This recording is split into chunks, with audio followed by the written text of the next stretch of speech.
The following program is brought to you free of charge by the sponsorship of Novus Ordo Watch. See for yourself that the Church of the Second Vatican Council is not in fact the Catholic Church of the ages. Go to novusordowatch.org. That's novusordowatch.org.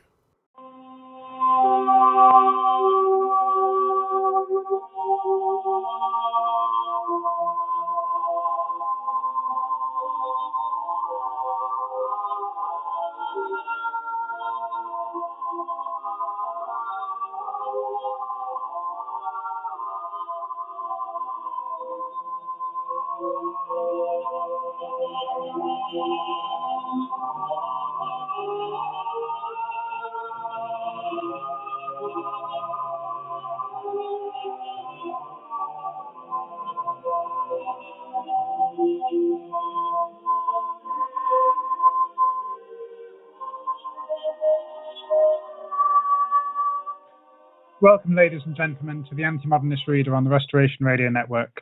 I'm your host, Matthew Gaskin. This episode, I'm joined by Father Anthony Cekada, Assistant Pastor at St. Gertrude the Great Parish, Westchester, Ohio. Hello, Father. Thank you for joining us. Hello. It's a pleasure to be here. Father, we spoke just before the show, and you have a cold today, so thank you very much for soldiering on, and hopefully we'll get through this show no problem. Yes, if my voice sounds a little bit lower, maybe like a Russian baritone or something like that. So people should not think that I've been replaced by my evil twin. It's the real me, which I guess is evil enough. Well, mischievous, I'd say, not evil. In this episode, we are going to be discussing an article written by Father in 2005. In the September to November 2005 issue of The Remnant, Chris Ferreira issued a 5-part critique of Sedevacantism entitled A Challenge to the Sedevacantist Enterprise. Central to Mr. Ferreira's argument was that the Novus Ordo Missae is not evil and that Vatican II taught no false doctrines. This is surprising, to say the least, for readers of such publications even as The Remnant, The Wanderer, Catholic Family News and Christian Order. Never mind listeners to the Restoration Radio Network. Michael Matt, editor of The Remnant, graciously invited Father Cekada to respond to Mr. Ferreira's article, as not a little criticism had been made of Father's writings in particular. In this show, we will discuss Father's retort. Does that about adequately present what we're going to talk about, Father? Yes, I think it does. The Remnant, of course, has been quite anti-Sedevacantist throughout its whole history. And Christopher Ferreira had done an earlier article against Sedevacantism for the Remnant, at least one before this, and then he did a whole series. In any event, I decided to acquiesce to Mr. Matt's request, and he limited me to 3,000 words, which I suppose, given the editorial slant of his magazine against Sedevacantism, was rather generous. But in any event, I took the opportunity to put together a short article that compressed the difficulties with the resistance position that Pius X Society and outfits like the Remnant follow, the difficulties with their position, and then to propose Sedevacantism as a solution to the problems inherent in their own position. Mm-hmm. I'd like to start off with you in your inimitable style. As a footnote, and as usual with your articles, they are littered with footnotes, references to canonists, saints, theologians, doctors, popes. But in one of the footnotes, on the very first page, if you're reading this in the Anti-Modernist Reader, in 2005, 6th of October issue of The Wanderer, Mr. Ferreira states that, quote, Vatican II presented no new doctrine, so it could hardly have presented false doctrine. What traditionalists really oppose is not doctrine as such, but ambiguities capable of heterodox interpretation. In short, traditionalists oppose non-doctrinal novelties masquerading as doctrine. What you said, Father, is This is a new insight. Vatican II as a doctrinal masquerade party. My guess is that Ratzinger came dressed as Dr. Frankenstein. I do things like that so people read the footnotes. Yeah, if you miss the footnotes, you miss some of the juiciest stuff. You've got to read it all. Well, actually, it was quite an amazing statement that Pete Veer and that other people have made to back away from the idea of Vatican II is actually presenting doctrine. But we'll get into that in a little bit here. So a bit further on down into the start of the article, you talk about the common ground of traditionalists, and the two things that you point out is that the new mass, as well as much post-Vatican II legislation, is evil and harmful to the faith. That's something that most of us agree on. And the number two, the teachings of Vatican II and the post-Vatican II hierarchy on ecumenism, religious liberty, collegiality in the church, or the new ecclesiology, often contradict pre-Vatican II teachings and at least fall under the heading of doctrinal error, a general term for all doctrine at variance with the truths of the faith. So for Mr. Ferreira to say that there was nothing fundamentally wrong with Vatican II in its essence is a very, very surprising thing for somebody to say who's writing for at least a quasi-traditionalist publication. Well, yes, indeed it is, because the things that we've listed here, religious liberty, collegiality, ecumenism, the nature of the church, and so on, are teachings that the people who are generally lumped together under the category of traditionalists object to. People will not say that they're heresy. Many of them won't, but they certainly will say that they represent a type of doctrinal error. And that's part of the common ground. If you don't believe that there's really any doctrinal error present in the post-Vatican II teachings, there's no reason to object to them, and you should go along with them and just follow them as they are taught in the New Catechism. So it was a little bit surprising to hear this from Mr. Ferreira, but I assume that in the case of most traditionalists, they would agree that the list that we've laid down is at least error. Father, why do you think it is that a lot of people, a lot of traditional Catholics in traditional Catholic world just won't admit, they seem to be incapable or unwilling to admit that the problems of Vatican II are heretical? Well, because I think of the consequences, that people who think clearly about issues like this, who say that they say that if I say it was heretical, then I run into a real problem, and the problem is that it looks like the authority of the church is teaching error, or is teaching heresy. And I know, even if I don't have that big of a theological formation, that this is something that's contrary to the promises of Christ. So I don't want to go there. Mm-hmm. That basically means that we end up in this position of recognize and resist. And it's something that we talk about a lot now.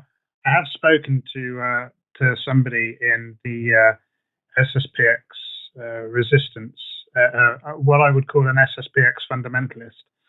And he doesn't like the term recognize and resist because I don't know why, he just doesn't like it. So rather than recognize and resist, and I've said this on shows before, I would prefer to call them the indifferents, because they are simply indifferent as to the identity of the Pope or his authority. They think it's a matter of opinion. It doesn't really matter what you think either way. Just don't whatever you do, don't decide where you're going to mass based on that. Sure. So on the sort of... The ironic thing about that, though, is that the R&R, the recognize and resist, that's actually a term that I coined. I coined it in this article. Well, I think that's why this particular chap might not like it. Well, perhaps, but it's interesting to see that many of the people who are in that camp have accepted it. the two writers for the Remnant, John Salsa and Robert Sisko, put out a 700-page book on Sedevacantism. And they actually have a chapter or two talking about why one has to identify, why one should accept the recognize and resist position. So obviously they're not resisting that idea. They needed a Sedevacantist to define their position for them. Well, I'm not sure exactly if they knew the origin of it, but it sure was funny to see that they used it. Let's talk about the recognize and resist position. You start off, well, it seems that all the shows I do, we have to talk about this, but let's go over it again.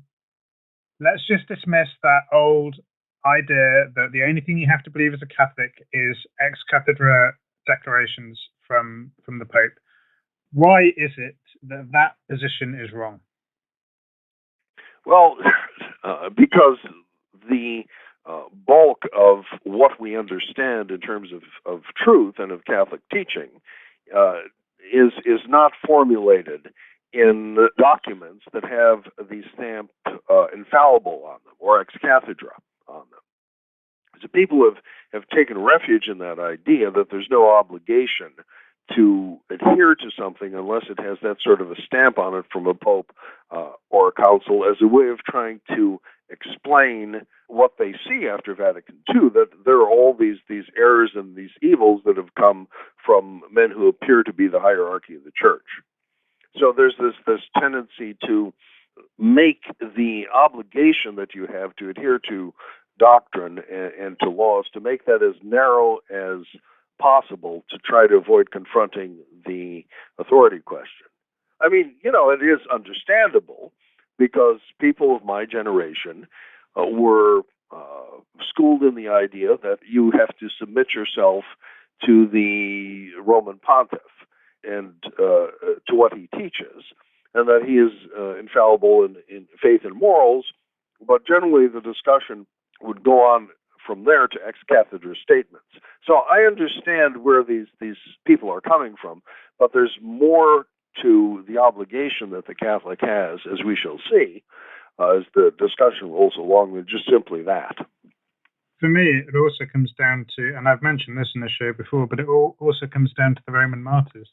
There were no ex cathedra statements, but they had such depth of faith in the universal ordinary magisterium that they wouldn't sacrifice to the Roman gods, and they went to horrible deaths because of it. There were absolutely no solemn papal pronouncements telling them what they did and did not have to believe. If your Catholicism was based only on ex cathedra statements, they could have legitimately doubted and said, well, actually, there are no solemn papal pronouncements saying that we have to believe this sort of stuff. So, what's the problem? Yeah, exactly that. The majority of stuff in the Catechism comes from universal ordinary magisterium. If you take take an issue like abortion, that there is no, as it were, ex cathedra statements that say that is a mortal sin. But everyone knows it's a mortal sin because it's been taught as such from universal ordinary magisterium. So there are lots of doctrines like that. Mm-hmm. If we move on to the first part of the recognize and resist section, you talk about the authority of the church cannot promulgate an evil rite of mass. And there are two objective facts in this, that the Novus Ordo is an incentive to impiety, and the next one is that the Pope possesses supreme legislative authority from Christ himself. So if the Pope has promulgated this incentive to impiety with the supreme legislative authority from Christ himself, we have two contradictory statements there, that those two, they can't dance together, that they just don't work. Could you talk a little bit about that? Sure. On the face of it, most trads would say, yes, of course, the new Mass is something that is very harmful, that it's poisonous to the Catholic faith. That's what Archbishop Lefebvre said, that it's a very terrible thing, and that we have no obligation to accepted no obligation to use it because, in fact, it is so wicked and it is so sacrilegious. So in the real order, they admit this. The difficulty, of course, is once again you come up against the question of the authority of the Pope, and rather to promulgate a universal disciplinary law, and the Pope certainly has that power, and liturgical laws for the Roman Rite are certainly universal disciplinary laws, and thirdly, the common teaching of Catholic theology is that these are therefore infallible because otherwise the faith of the whole church would be adversely affected. So you have those 3 points, as it were, on one side of the issue.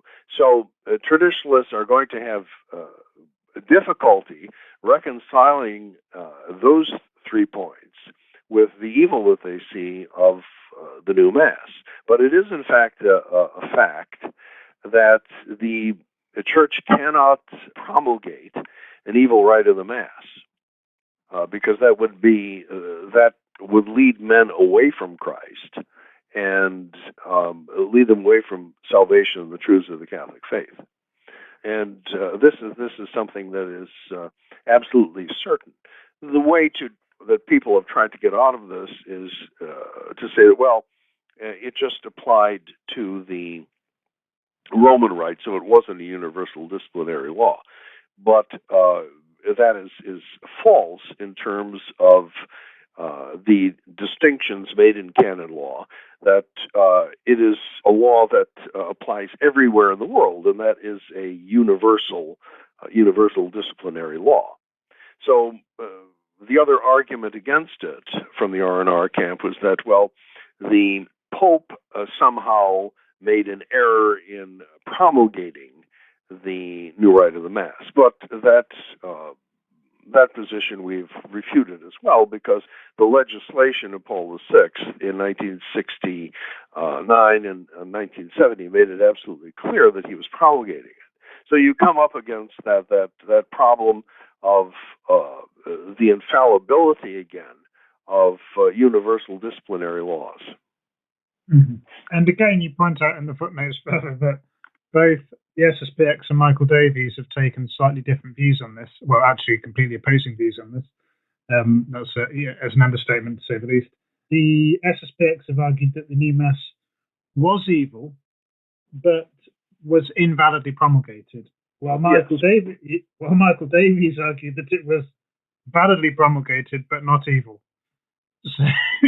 So if it's validly promulgated and not evil, what are we doing here? Well, yeah, exactly. Well, and by the way, that debate was conducted in the Remnant. They went back and forth over those issues. Both sides, of course, realizing the difficulty in affirming both of those statements, that it was evil and that it was validly promulgated. So it was interesting to watch them try to evade the consequences. Davies said that, well, the Latin form of the Novus Ordo was really what Paul VI promulgated, and there was nothing wrong really with that. It had a couple of omissions, etc. But I wrote a whole book that proved the contrary, work of human hands, that in fact the new Mass is something that destroyed Catholic doctrine in the minds of Catholics throughout the world, and that it was an incentive to impiety. And it was the Latin Rite that I examined, and not just the vernacular Rite. But these, again, are evasions, an attempt to evade the consequences of what people see in front of them, which is, in fact, the new Mass is evil. Mm-hmm. Yeah, absolutely. Yeah, sooner or later you'd think that they would get tired of squirming, but obviously not yet. No. Anyway.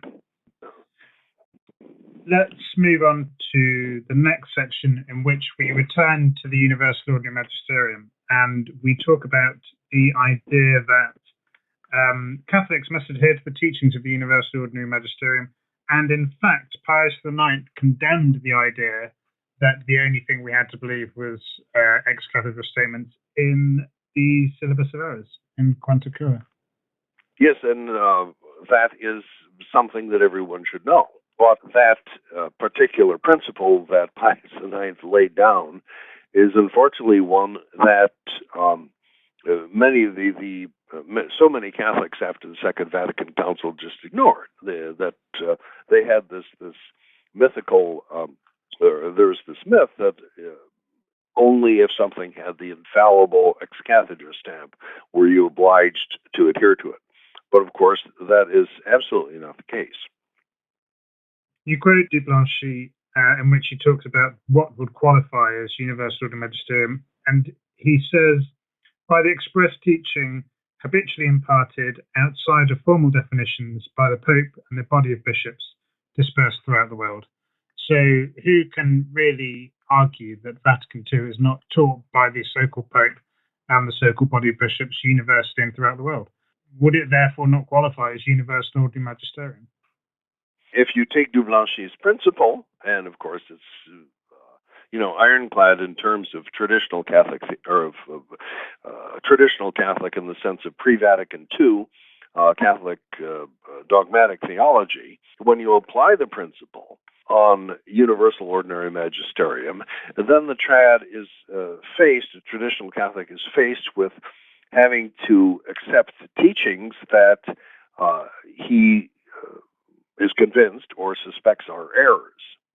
One of the examples that I give in the article is the catechism, the JP2 catechism. JP2 made it very clear when he promulgated the catechism that it was something that was to apply universally, that its teachings were to be applied throughout the whole church, and so on, that the teachings of the catechism, his catechism, were sort of the gold standard for the preservation of the Catholic faith, that they were a sure teaching, a sure norm, etc. So you have in a catechism that's promulgated universally, if someone is a true pope, then that participates in the universal ordinary magisterium because everyone teaches it everywhere.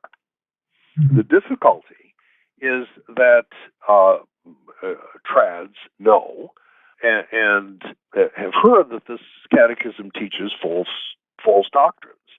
And so the SSPX publications and the Remnant, Catholic Family News, etc., they've printed critique after critique of the teachings of the new catechism, saying that there's this error, there's that error, this is false, etc.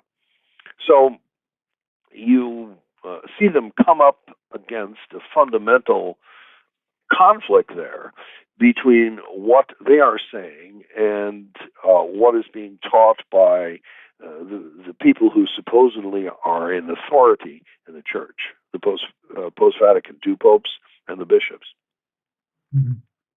So we then go on to talk about the doctrinal decrees of the Holy Sees. There's something that really leapt off the page for me here, and it's obvious, but when you see it in black and white like that, it's worth reading again. You quote from Salaveri. Salaveri says, out of reverence due to God who governs through the sacred hierarchical authority of the church. So in effect, it is God who governs the church through the hierarchy. So when you see things like, I don't know, Mr. B lighting a menorah, or, offering beach balls and football jerseys on the altar of St. Mary Major, and seeing the bishops dancing at Copacabana, let's just remember, if you're still under the impression that these people may have authority in the church, let's just remember that God is governing through the sacred hierarchical authority of the church. People don't think about that, but it doesn't hurt to clarify that every now and then. No, it certainly doesn't, and that's one of the other consequences, is that by continuing to insist that these people possess true authority from Jesus Christ, you are, in effect, practically speaking, promoting a course of action that undermines the authority that these people, the Pope is supposed to have, and the reverence that a Catholic is supposed to have for him. So you are going, in effect, in the opposite direction of reverence for authority by insisting that these people do possess it.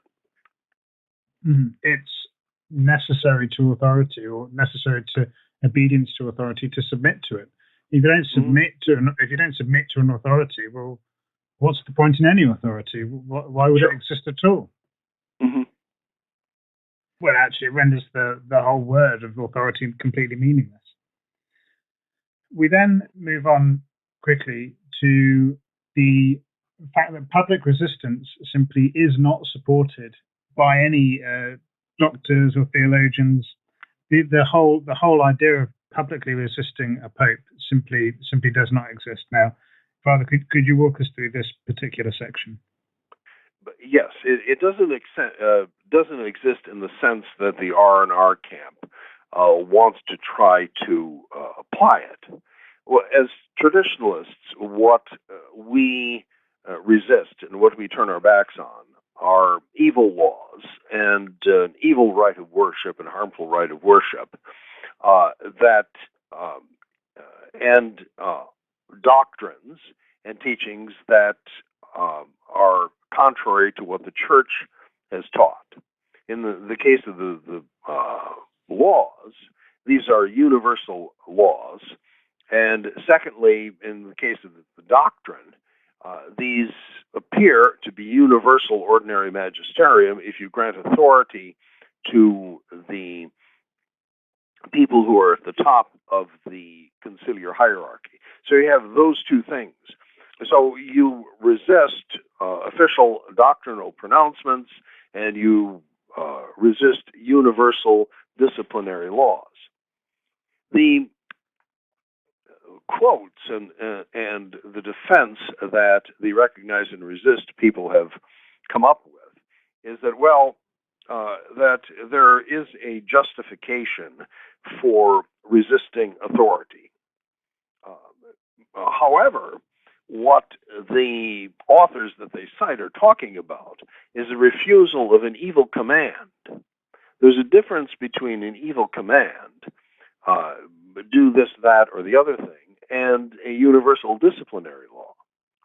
So, in effect, the justification for the resistance position is one that's based on apples and oranges. They're trying to use quotes that justify the resistance to evil commands as a way to get out of adhering to universal ordinary magisterium or to universal disciplinary laws. Mm-hmm. So that's the fundamental difficulty here. For instance, Peter and Paul, the question of Peter and Paul is, Paul correcting Peter, is the issue of fraternal correction. And,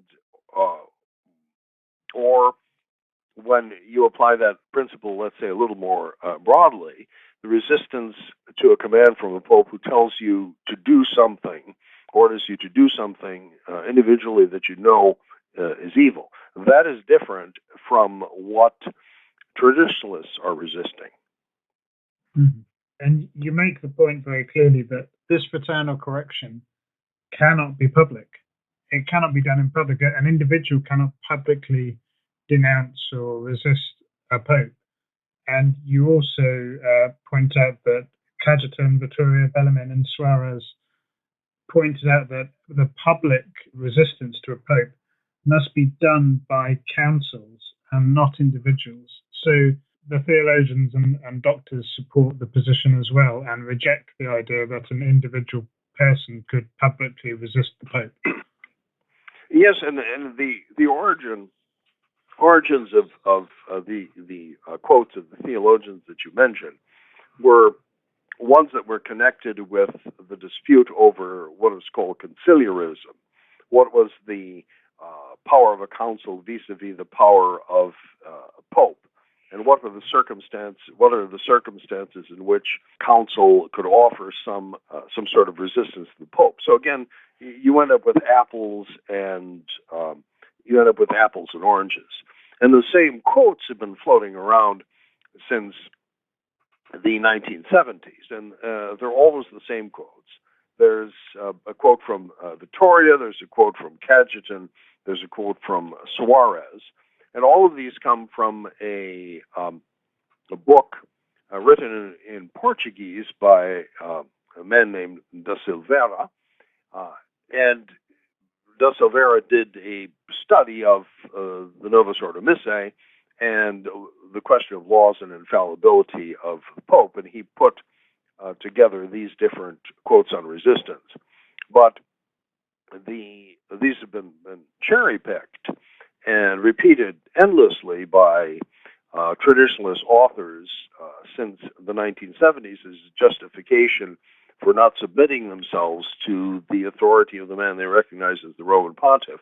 But in fact, the quotes address issues that are entirely different from that. So I was just reading, reading one of your quotes about not disobeying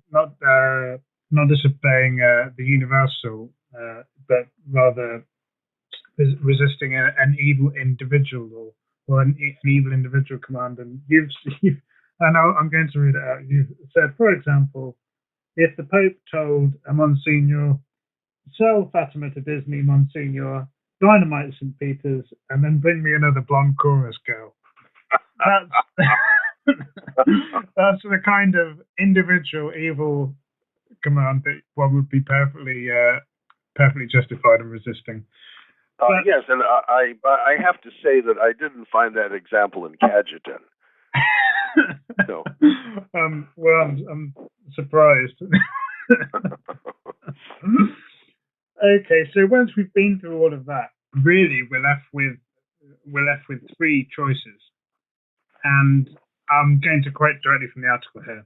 The first choice is that the new Mass and Vatican II teachings are Catholic, which would lead us to stop resisting, check out that Saturday Novus Ordo at St. Teilhard's, homeschool your son Marcel with that new catechism, and sign up little Philomena for altar girls.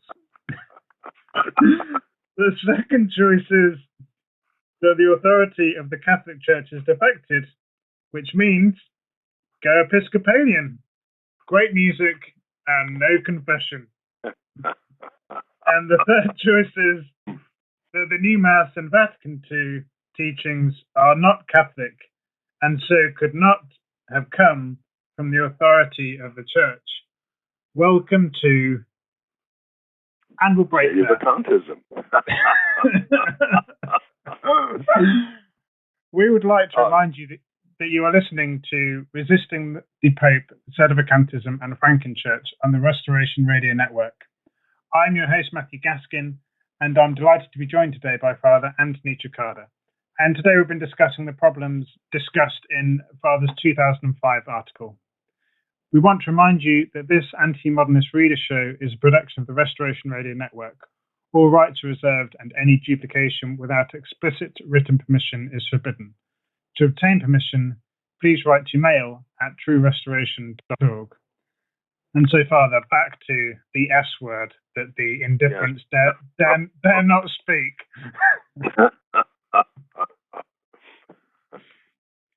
So we've been through... I was just going to say, Father, we've been through our three choices and we've ended up at the S word. What to do now?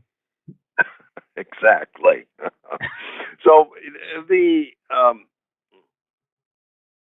what's gotten us here, what's gotten us to this point, is to apply very strictly the general theological principles about the infallibility of the Church and her universal disciplinary laws and the infallibility of the universal ordinary magisterium and the duty of Catholics toward the Roman Pontiff.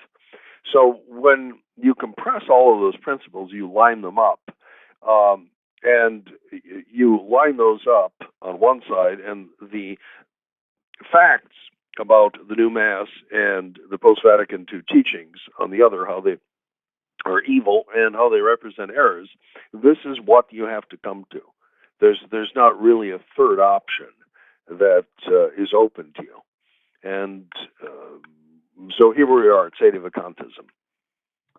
But Father, you've just said that you've applied those rules very strictly. Where's your it sounds to me like you're a bit sure of your doctrine. Where's your sense of encounter and discernment? I think I lost that back in 1975. Throw that in the bin with all the other rubbish. Yes, that's right. Yeah. So the position is that one doesn't need to be a Sedevacantist to accept that the evils and the errors proposed and practiced within the Novus Ordo are proof positive that the promulgators of the same evils and the errors lost their authority.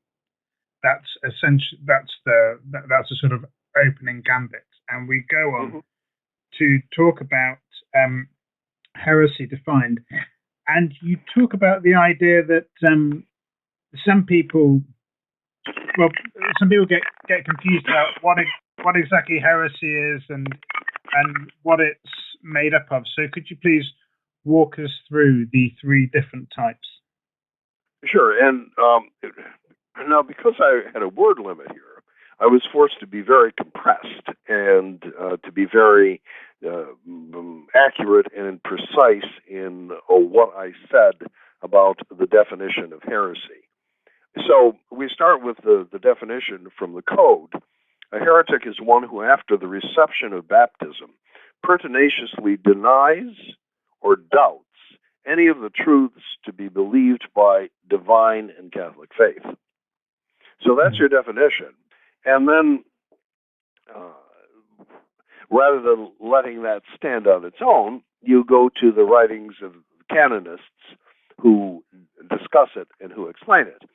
So the canonist Michel in the DTC, the big French dictionary of Catholic theology, says that when it comes to heresy, you must clearly distinguish between three problems. There's the dogmatic problem, which is heresy is a false doctrine, the moral problem, which is heresy is a sin, and the canonical problem, which is heresy as an ecclesiastical crime. Now, our discussion goes from there that we need only discuss here really points 1 and 2, false doctrine and the sin, because it's the Pope's public sin of heresy, the sin against God's law, that strips him of Christ's authority.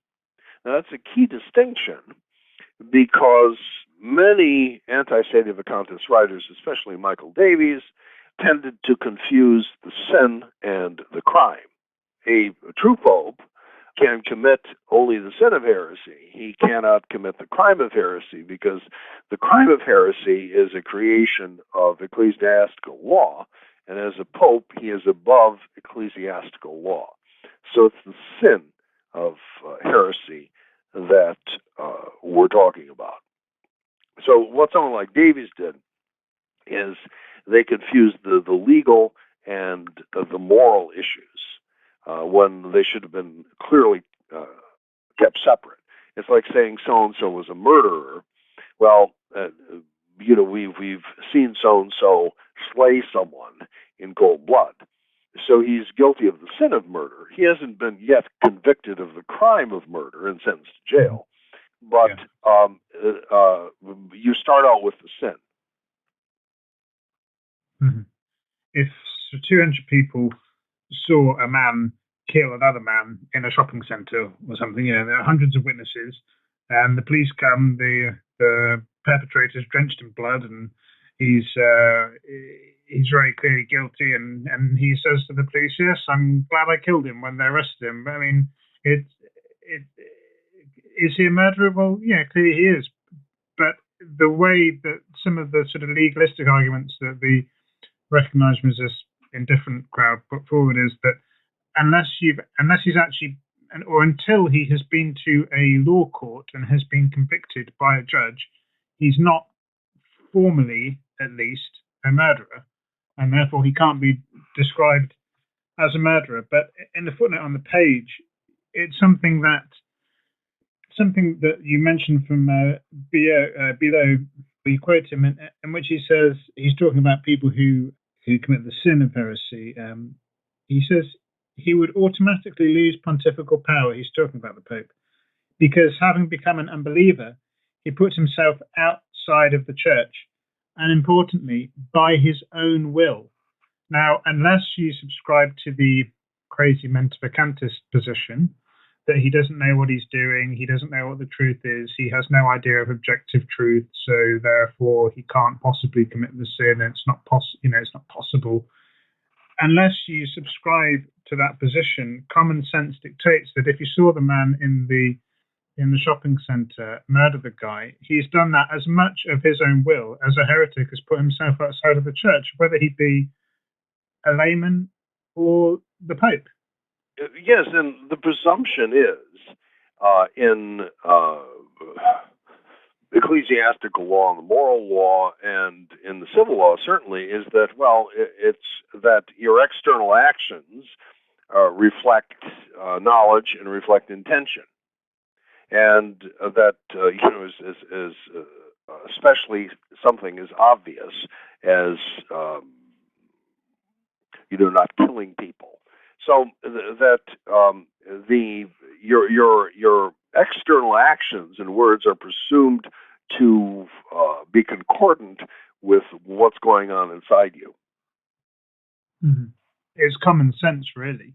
You see, you see some people behave in a certain way, you assume, well, either they're insane, in which case they would be barred from the office of the pontificate anyway, or they intend to do that, and they know what they're doing.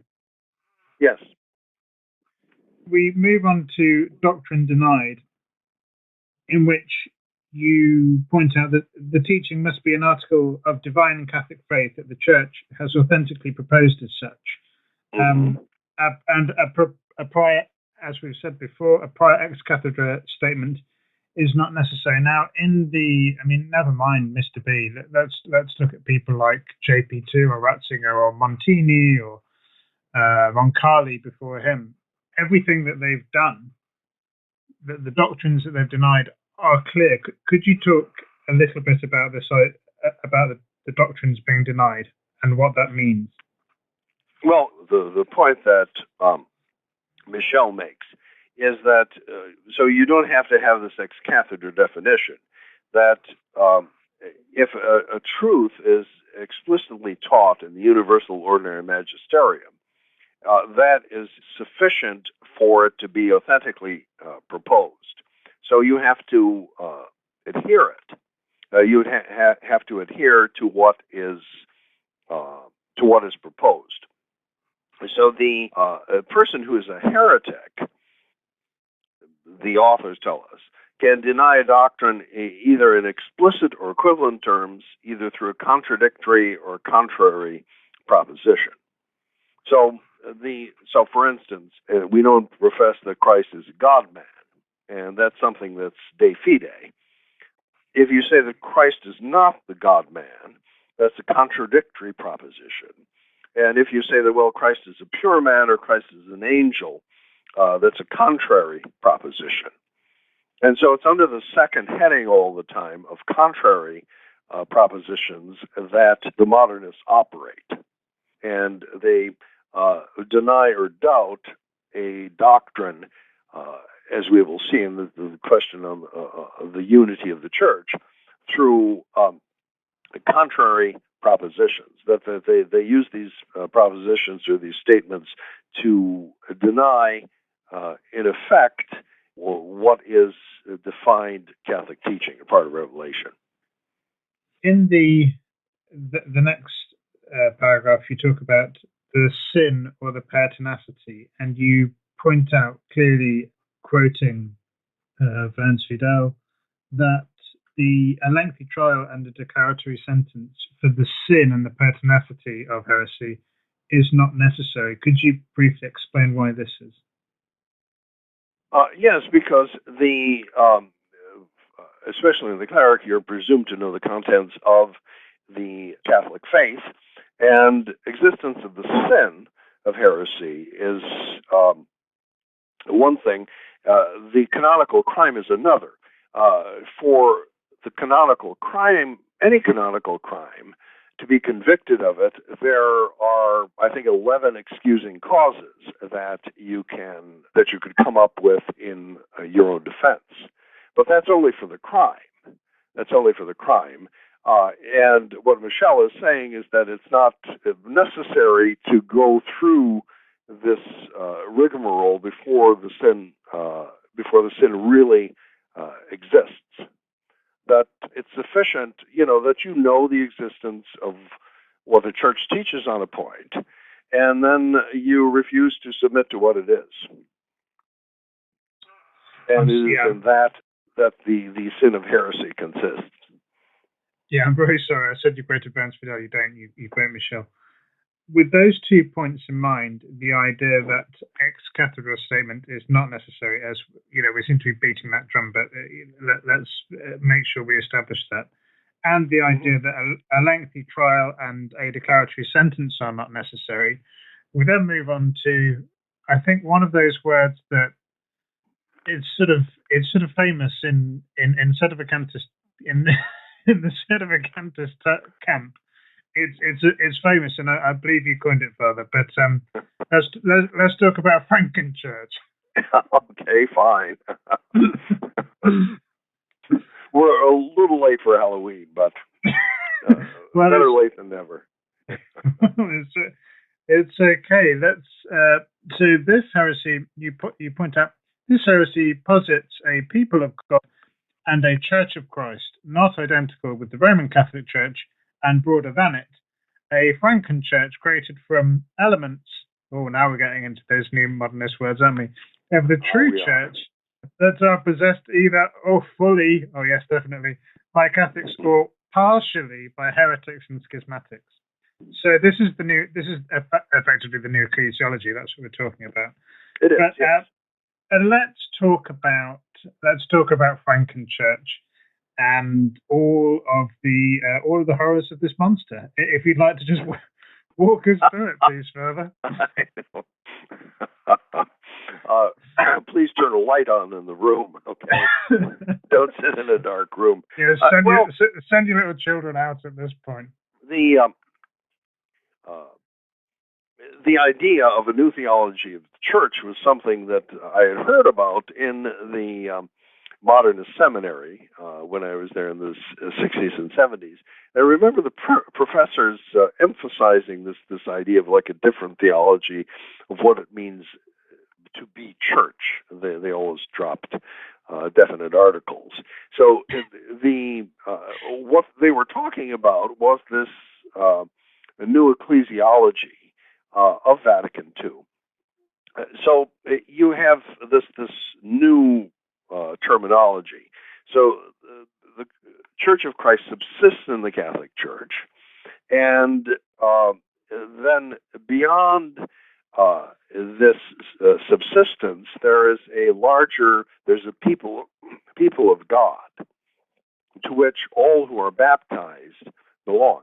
So when you see a discussion of this in the JP2 Catechism, they speak first of all of the people of God, and then you get down to the idea of the church, the Catholic Church, and the subsistence of the true Church of Christ in the Catholic Church.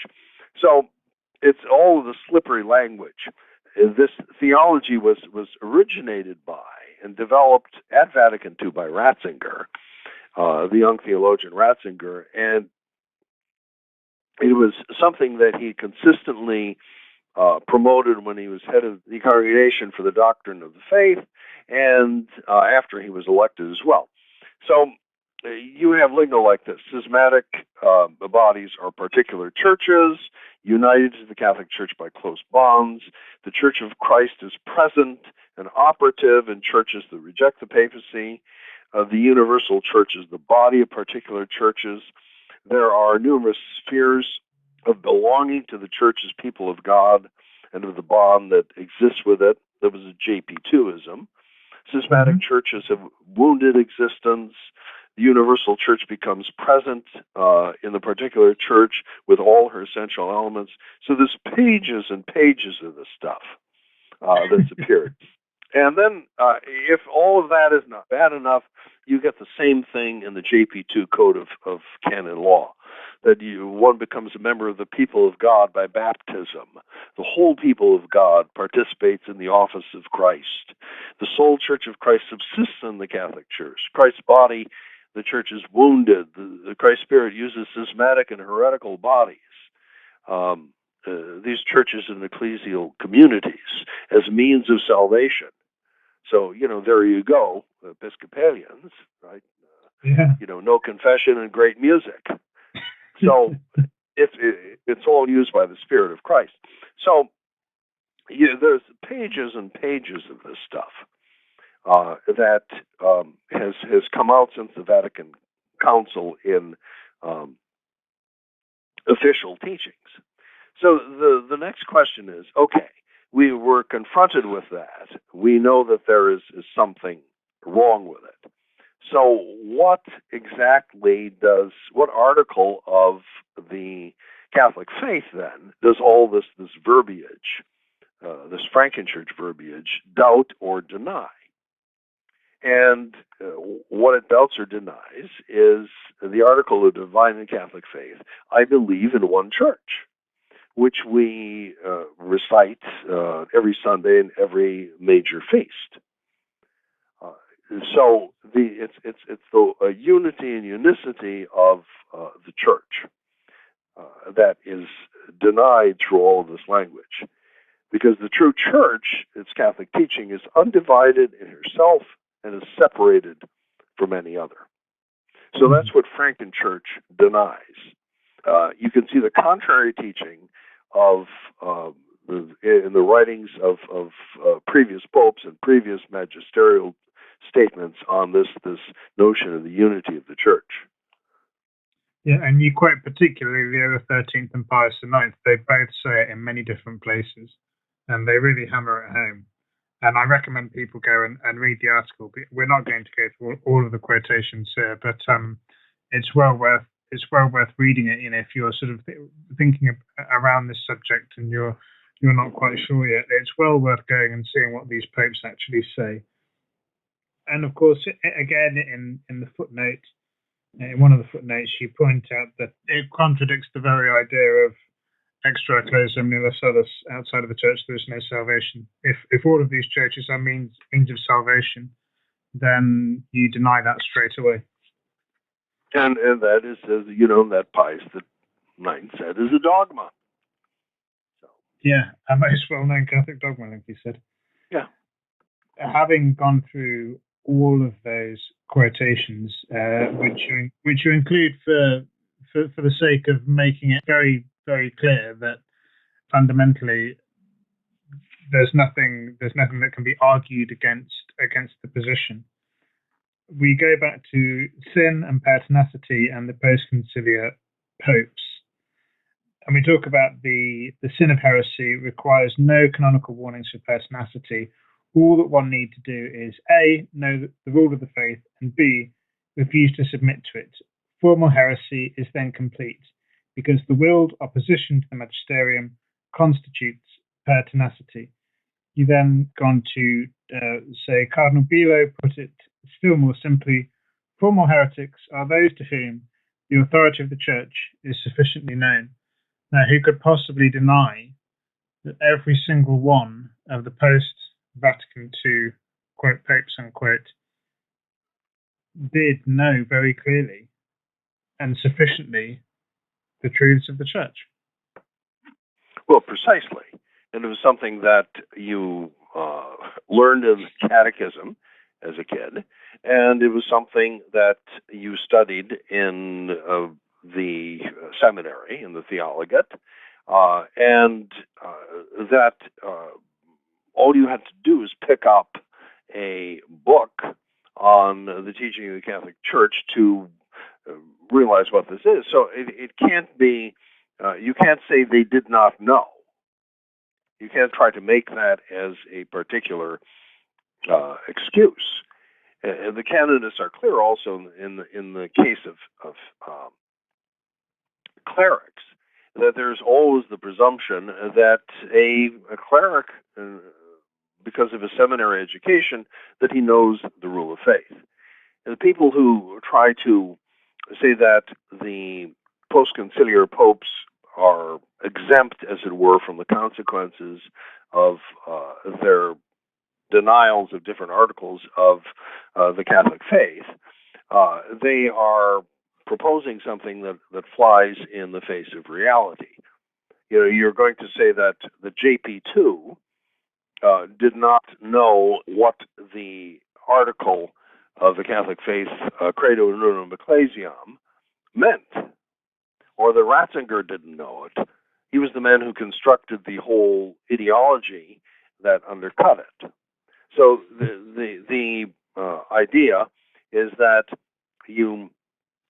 that there is a presumption, naturally, of responsibility and sufficient knowledge, and that to pretend that you need something else is really contrary to common sense. Mm-hmm. Yes, you point out very clearly the post-conciliar popes were former academic theologians, seminary professors, cardinal archbishops, and curialists. Do you really think such men did not know the rule of faith in the church? And then you go on to say, or do you really think that Professor, Doctor, Theologian, Peritus, Cardinal, Congregation for the Doctrine of the Faith Prefect, Superbrain, Joseph Ratzinger did not know that the Universal and Ordinary Magisterium, Pius IX, Leo XIII, Pius XI, Pius XII, countless other popes, the Church Fathers, and the whole edifice of Catholic theology taught that all who rejected even one point of the Church's doctrine were outside her communion and alien to her, that Ratzinger did not know that Frankenchurch overthrew the previous teaching.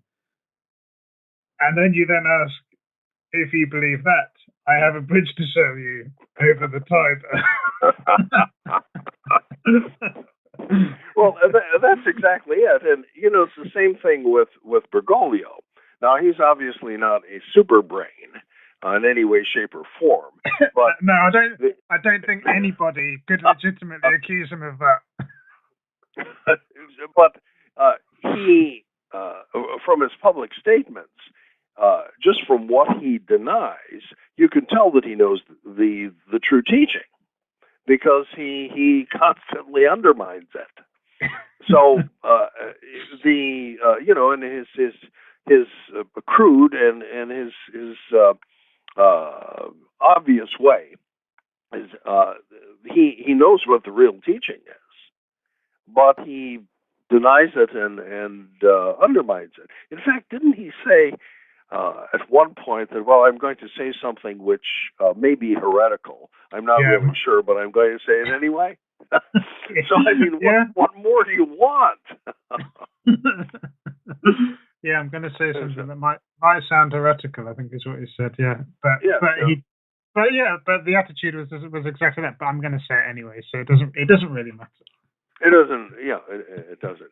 The other odd thing when it comes to this pertinacity question is that the people who criticize Sedevacantism have the idea that somehow that you have to have an orthodoxy buddy, that you have to have someone who gives you 3 warnings and says, listen, Carol, or listen, Joseph, or listen, Jorge, that what you've said there is heretical. And then Jorge says, I'm going to say it anyway. And you say, well, okay, this is the second warning, that you can't say that. And then Jorge has to say that, well, this is what I believe. And then the third warning, you say, well, the third time, and he affirms it anyway. He says, get lost. And then, poof, at that point, he falls into heresy. And that's how you get pertinacity. But that, of course, is an absurdity. The idea that you have to have sort of feedback from your orthodoxy buddy before you can be guilty of the sin of heresy. So it's a sort of 3 strikes and you're out rule. Is that it? 3 strikes and you're out. Very well spoken for an Englishman, I have to say. I know, we know a little bit. I think we do use that phrase. We do understand what it means. Oh, you do? Good. Although probably not in the. I'm going to show my ignorance now. Is it baseball? Is that baseball? It is baseball. Okay, fair enough. Yeah, I thought you missed the ball 3 times, and you are out. Next batter comes up. Yeah, you see, English, in cricket, you can miss the ball all day, and nobody cares. People enjoy watching it. I think that's the difference. Coming on to the end of this article, because I know that your voice is going to be struggling now, Father. So let's wrap this one up. So who decides? Who decides this? Who decides whether Jorge or Carol or Joseph or any of the others have stepped into heresy? Who makes a judgment on this one? So the answer is that the faithful Catholic does, because we have it's the same people who have judged that the new Mass is evil, is poison, is sacrilegious. The same people who decided that no, they can't accept the false teachings of Vatican II on ecumenism, religious liberty, etc. We've made that determination that these things are either evil or contrary to the Catholic faith. And all you have to do is put the pieces together. Then, if we know what must be believed about the authority of the Church, the people who put these things together could not possibly have possessed it. They're not true popes. They didn't possess the authority from Jesus Christ. And that is the explanation. We're led in a straight path to that conclusion, that the evil of the new Mass and the new disciplinary laws and the obvious errors of these different new doctrines are like a giant arrow pointing back at the post-conciliar pope, saying these men are not true popes. And how is that possible? Well, through heresy. And we've looked at the different heresies that they adhere to, and we've come to the conclusion, the theologians tell us, they can't possibly possess the authority that they claim to possess. So judgment on their official acts that we make, and the judgment not in the legal sense, but we compare what the Church has always taught and believed before with what these people say, that it leads us to the conclusion that we have to judge them as in the sense of not possessing any authority, and treat them accordingly. Mm-hmm. And I think that's a judgment that the point you make right at the very end, you say all traditionalists therefore are really Sedevacantists. It's just that they haven't all figured it out yet. And because in reality, I actually went to a lecture that Christopher Ferrara gave at the local Pius X church here, and afterwards I pointed that out to him, and I said it's like Ronner's theory of the anonymous Christian, that actually you are an anonymous Sedevacantist and you don't know it, and it may save you in the end.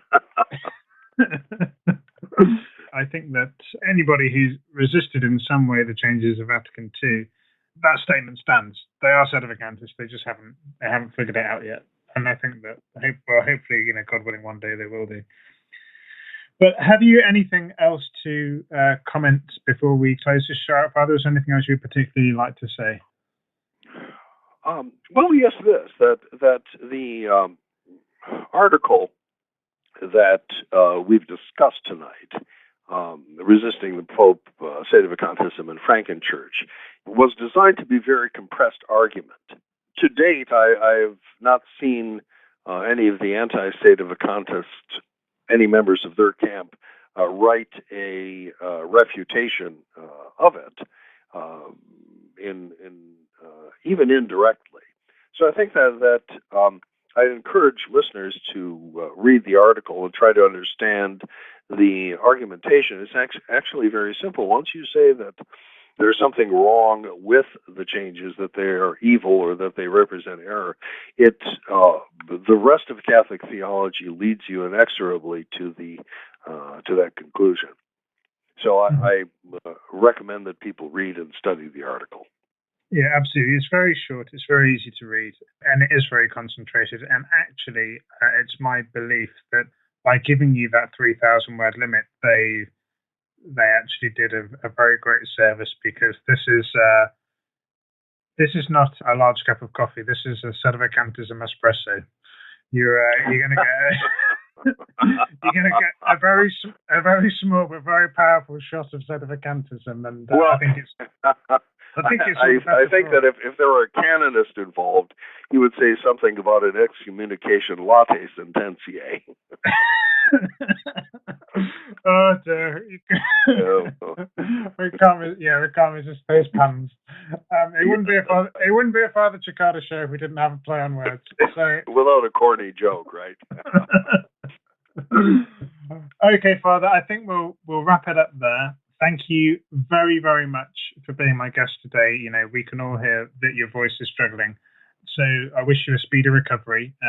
Please go and get better. Have some, I don't know, Lemsip or whatever it is. Yeah, I don't know if you have Lemsip in the States, but if you do, have some of that, or the American equivalent.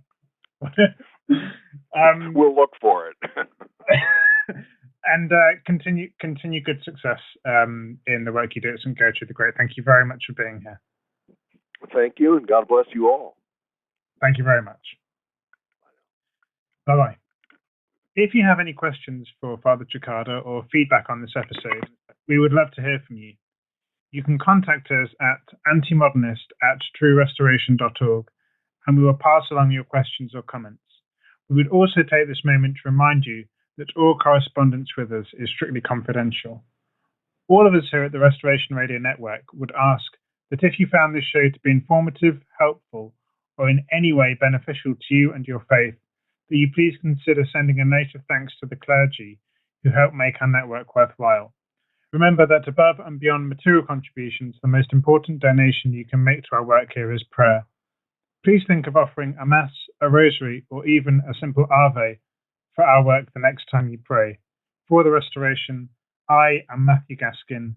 May God bless you.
This program was brought to you free of charge by the sponsorship of Novus Ordo Watch. See for yourself that the Church of the Second Vatican Council is not in fact the Catholic Church of the ages. Go to novusordowatch.org. That's novusordowatch.org.